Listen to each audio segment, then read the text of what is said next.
വയനാട് നെന്മേനി, ചീരാൽ, നമ്പ്യാർകുന്ന് പ്രദേശങ്ങളിൽ ഭീതി പലർത്തിയിരുന്ന പുലി ഒടുവിൽ കൂട്ടിലായി. കല്ലൂർ ശ്മശാനത്തിനടുത്ത് സ്ഥാപിച്ച കൂട്ടിലാണ് ഈ പുലി കുടുങ്ങിയത്. അതേസമയം നീലഗിരി, ഗൂഡല്ലൂർ, പാടംതുറൈ പ്രദേശത്തിറങ്ങിയ കാട്ടാനകളെ വനം വകുപ്പ് തുരത്തി.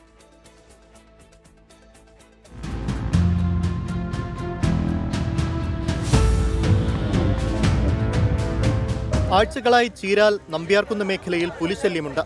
ഇതുവരെ 12 വളർത്തുമൃഗങ്ങളെ പിടികൂടി, 6 കൊന്നു തിന്നു.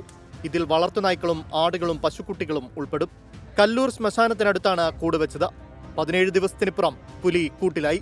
നാട്ടുകാർക്ക് ആശ്വാസം. ഇപ്പോൾ സന്തോഷമായി, ചെറിയൊരു ആശ്വാസം. ഇത് എന്താ പറയുക, അതിർത്തി പ്രദേശമായതുകൊണ്ട് ഒരു പുലി മാത്രമല്ല, ഇവിടെ 2-3 ഉണ്ട്. ഇപ്പോൾ ചെറിയൊരു ആശ്വാസം, തൽക്കാലം വരില്ല എന്ന് ആശ്വസിക്കുന്നു. ഇപ്പോൾ നല്ല ആശ്വാസമുണ്ട്.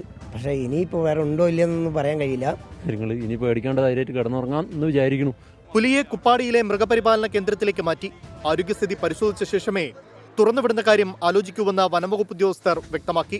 തമിഴ്നാട് നീലഗിരി, ഗൂഡല്ലൂരിൽ ജനവാസ കേന്ദ്രത്തിൽ കാട്ടാനകൾ ഇറങ്ങി. പാടംതുറൈ പ്രദേശത്താണ് കാട്ടാനകൾ ഇറങ്ങിയത്. 2 കാട്ടാനകളാണ് പ്രദേശത്ത് ഭീതി പരത്തിയത്. 1 മാസത്തിലേറെയായി പ്രദേശത്ത് കാട്ടാന ശല്യം രൂക്ഷമാണ്. വനംവകുപ്പ് ഉദ്യോഗസ്ഥർ കാട്ടാനകളെ തുരത്തി. 24 വയനാട്.